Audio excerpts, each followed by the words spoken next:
Good afternoon. सास बहू और सेंसेक्स के आज के इस एपिसोड में आप सबका स्वागत है। आज मदद करने के लिए कोलकाता से ओम कैपिटल के राजेश अग्रवाल सर जुड़ते हैं। Rajesh sir, good afternoon, how are you? Good afternoon sir, सब बेहतर है, आपकी दुआ है तो सब अच्छा ही है।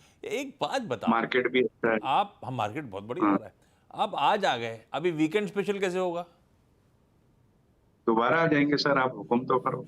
ये आइडिया है कि मेरे को तो आइडिया भी नहीं आ रहा है। मिर्जापुर ही सबसे इंटरेस्टिंग लग रहा है, पर मैं तोड़ नहीं पा रहा हूँ मिर्जा- मिर्जापुर को। मिर्जापुर मिर्जापुर 3 है ना, इससे बढ़िया आइडिया क्या पर होगा लेकिन आज की उससे डेट में। उससे अपने को तो कुछ जोड़ना है ना। वो कुछ जोड़ नहीं रहा है मजेदार। अभी अभी असल मैंने शुरू नहीं करा दिमाग लगाना, अभी ब्रेक में लगा रहा था। है तो सबसे इंटरेस्टिंग सर, मिर्जापुर, पर कुछ जुड़ नहीं रहा उससे। दो ही लोग जोड़ सकते हैं पूरे इंडिया में, अमूल एक तो अमूल और एक आशीष सर। पर अमूल से कर लेते, अमूल क्यों?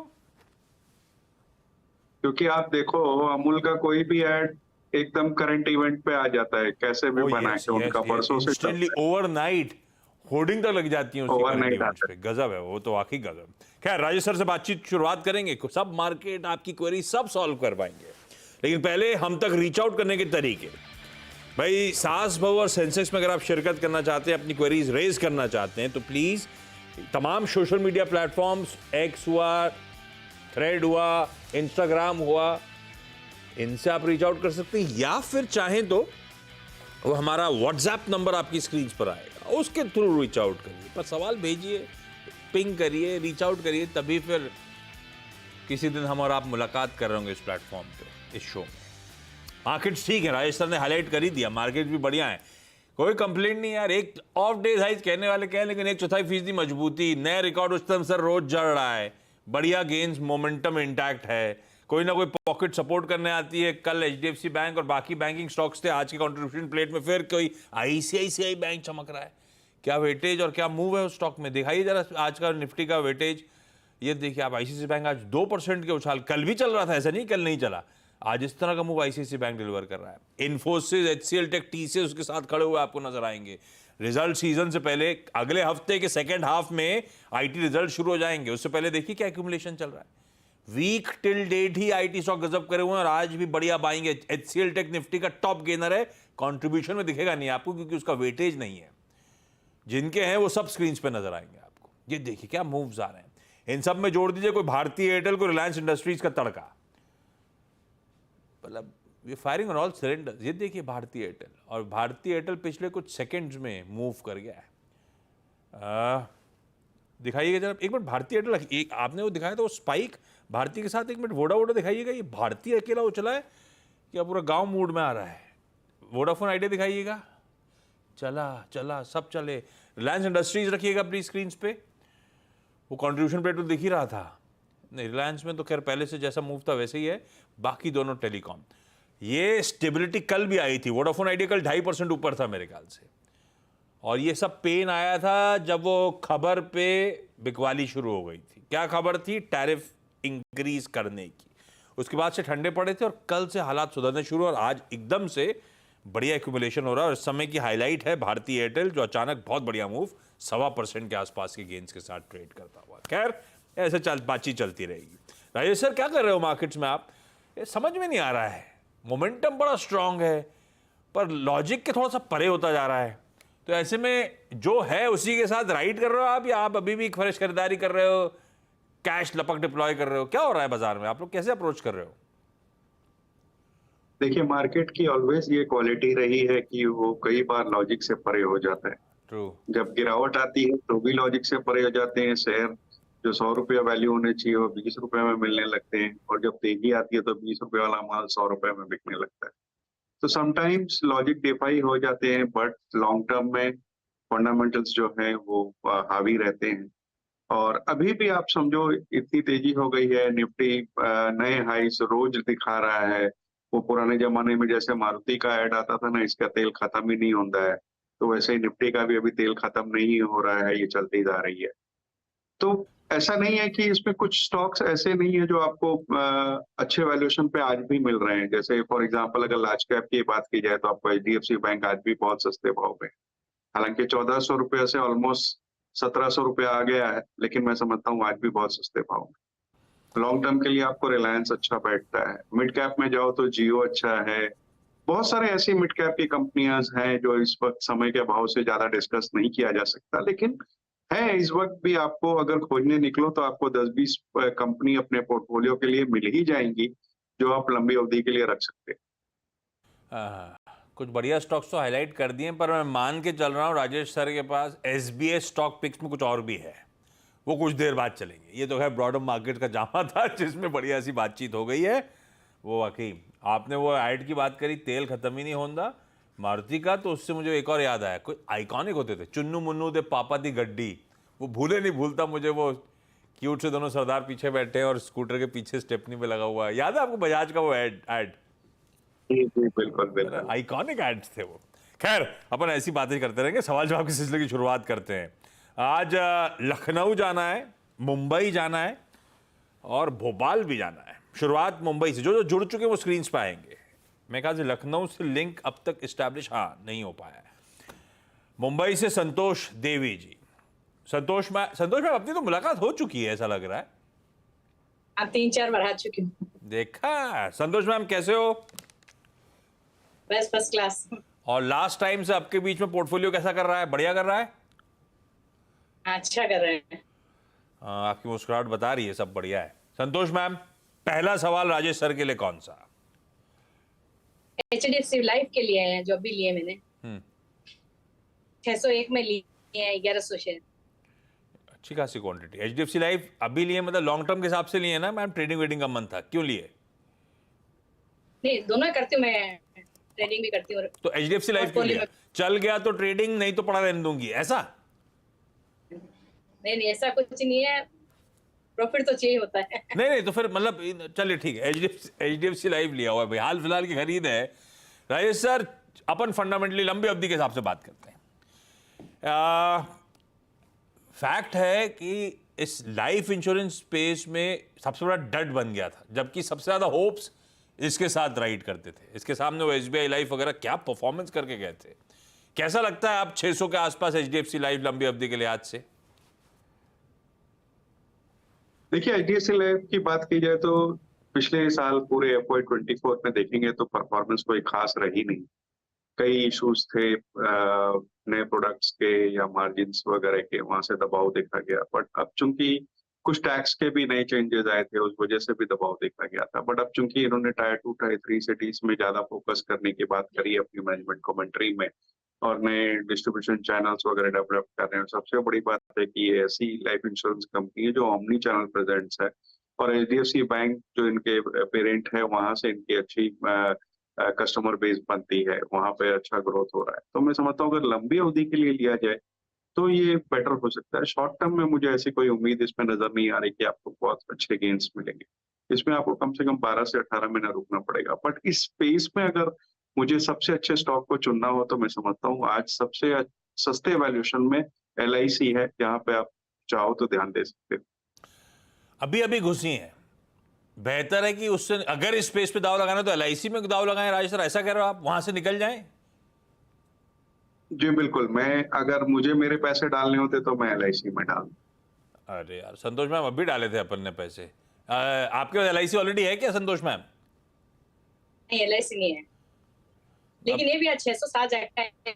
चलो ठीक है। हाँ, राजेश सर कह रहे हैं लंबी अवधि में रुकना पड़ेगा 12-18 महीने। ठीक है, आपका मन है तो बिल्कुल रुको। अगर फ्रेश पैसा किसी को डालना है इसी स्पेस में तो शायद LIC एक ज्यादा बेहतर विकल्प। अच्छा, भोपाल से डॉक्टर शिखा गौर आपको आपकी स्क्रीन पे नजर आएंगी। शिखा मैम, ये हम कौन सा डॉक्टर हैं? सर, मैं पीडियाट्रिक फिजियोथेरेपिस्ट हूँ। पीडियाट्रिक फिजियोथेरेपिस्ट, बच्चों की?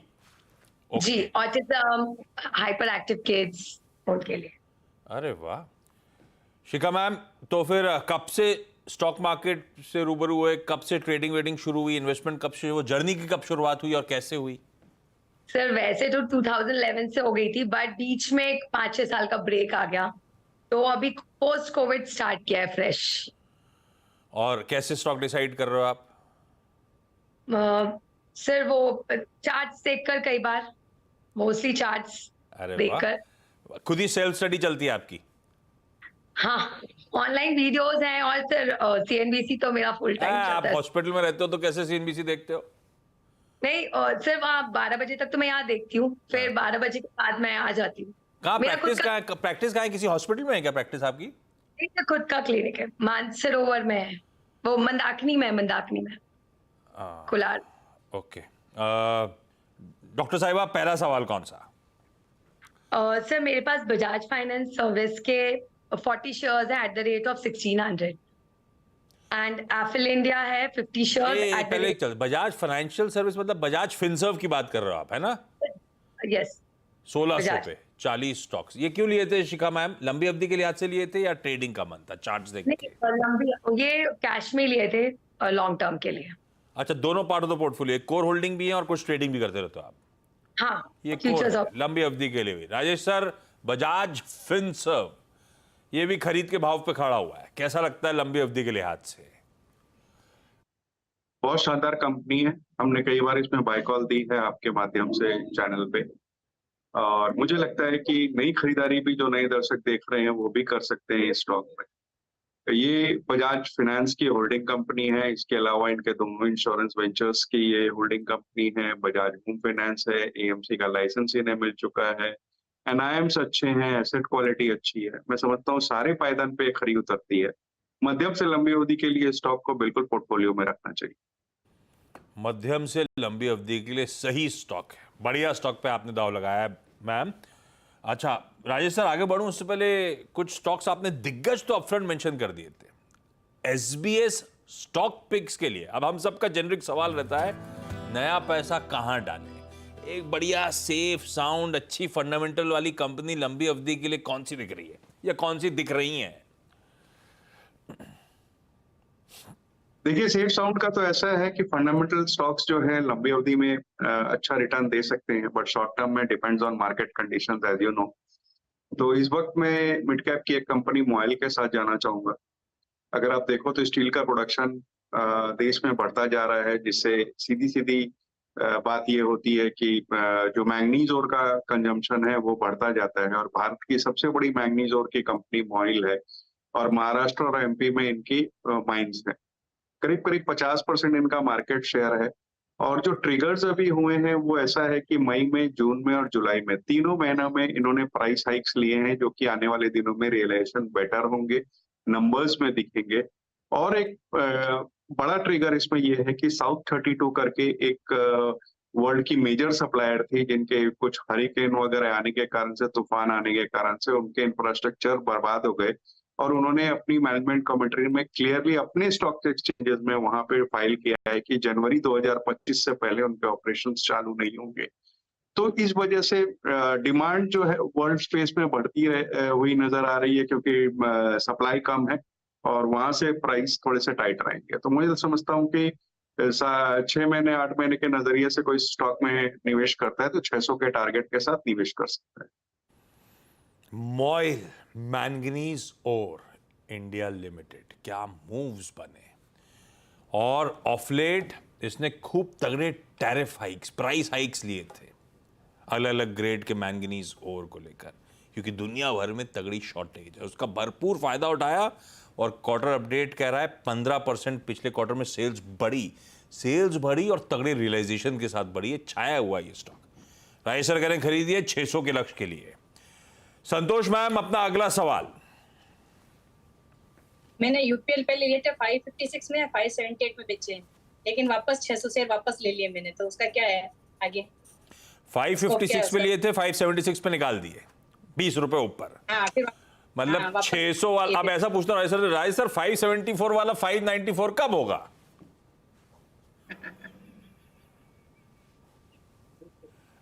देखिए, क्या बताऊं, इसका यूपीएल का तो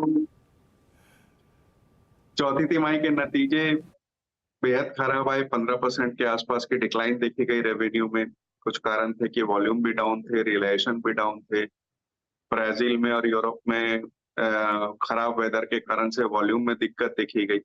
आरती इंडस्ट्रीज के इन्होंने टाइप किया है स्पेशलिटी केमिकल्स बनाने के लिए, लेकिन इस कंपनी की सबसे बड़ी दिक्कत, बावजूद इसके कि इनके प्रोडक्ट प्रोफाइल बहुत अच्छी है, न केवल भारत में बल्कि दुनिया भर के कई देशों में माल बेचते हैं, इनकी सबसे बड़ी दिक्कत इनका डेट है, जो बहुत हाई है। जब तक वो कम नहीं होता, मुझे नहीं लगता कंपनी में कोई बहुत बड़ी अपसाइड आपको देखने को मिलेगी। हालाँकि शॉर्ट टर्म में रूरल वगैरह पर जिस तरीके का गवर्नमेंट का फोकस है, हो सकता है थोड़ा अपसाइड हो, 600 सवा 600 तक स्टॉक चला जाए, बट रिस्क बहुत है। मैं समझता हूँ कि कोई भी उछाला यहाँ से एक बार निकल जाए तो बेहतर होगा। निकलना है स्टॉक से। खैर डॉक्टर साहिबा, नेक्स्ट सवाल कौन सा बजाज फिनसर्व के बाद? सर एफएल इंडिया है मेरे पास, 50 शेयर्स हैं 1175 के रेट पर। लॉन्ग टर्म के लिए ये ट्रेडिंग पोर्टफोलियो नहीं, लॉन्ग टर्म वाला है कि ट्रेडिंग वाला है? सर ये दोनों लॉन्ग टर्म के हैं। दोनों लॉन्ग टर्म के। तो एफएल इंडिया, राजेश सर कैसा है भाई? मैम की खरीद से पौने 200 रुपए तो ऊपर चल रहा है, तो कंफर्ट में तो है। यहां से लंबी अवधि की ट्रैजेक्टरी कैसी लगती है? देखिए, बहुत शानदार कंपनी है, मोबाइल एडवर्टाइजिंग में काम करती है, कंज्यूमर एंटरप्राइज स्पेस में, दोनों में, और न केवल भारत में बल्कि साउथ ईस्ट एशिया में।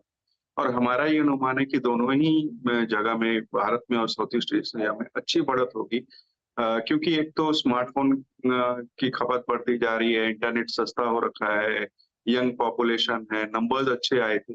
मैं समझता हूँ बनी रहना चाहिए स्टॉक में। साल भर में हमारा नजरिया 1500 के पार ये जाता हुआ दिखेगा। चलिए भाई, इस नोट पर एक काम करा जाए, समेटा जाए। Santosh ma'am, doctor Shikha ma'am, thank you so much जुड़ने के लिए। ये मैं और राजेश सर नंबर सेव नहीं कर रहे हैं डॉक्टर मैम का, क्योंकि उस एज से तो हम दोनों बहुत पहले बाहर आ गए थे, हमारे बच्चे भी बाहर आ गए, तो कुछ बात हो नहीं रहा है। मैंने सारे समीकरण बैठाए थे, फिर भी सेव कर लूंगा। चलिए आपका number. Thank you so much आप दोनों का जुड़ने के लिए। राजेश सर, ब्यूटीफुली सारी क्वेरी सॉल्व करने के लिए आपका भी धन्यवाद। ब्रेक ले रहा हूं, ब्रेक के उस पार एक क्विक मार्केट चेक। आपका स्वागत है। ब्रॉडर मार्केट दिखाता हूं आपको। मिड कैप्स 2/3% उछाल। हाँ, निफ्टी ऑफ हाइज है, लेकिन ठीक है, अपन ने जो दिखाया था वहीं खड़ा हुआ है।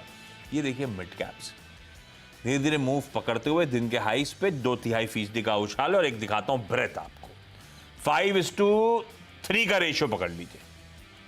3 गिरने वालों के सामने 5 बढ़ने वाले हैं। ब्रेथ गड़बड़ा रही थी, वापस वो जो मिड कैप्स और आपने देखा ब्रॉडर मार्केट में हालात सुधरते हुए, अब वो दोनों लकीरों से भी दिख रहा है। तो निफ्टी इंटैक्ट है, वही 1/4% उछाल के साथ। असल में बैंक निफ्टी बहुत ज़्यादा सपोर्टिव नहीं है आज, जिसने अब तक बहुत अच्छा मूव दिया था। ब्रेथ बढ़िया है भारतीय बाजार में। मिड कैप थोड़ा से मोमेंटम गेन करते हुए उस पॉकेट पर नजर रखिएगा। मदद करने के लिए उस पॉकेट पे मिड कैप मंत्र आने ही वाला है इस ब्रेक के उस पार, तो उसको देखिएगा। आज के शो सास, बहू और सेंसेक्स में इतना ही। नमस्कार।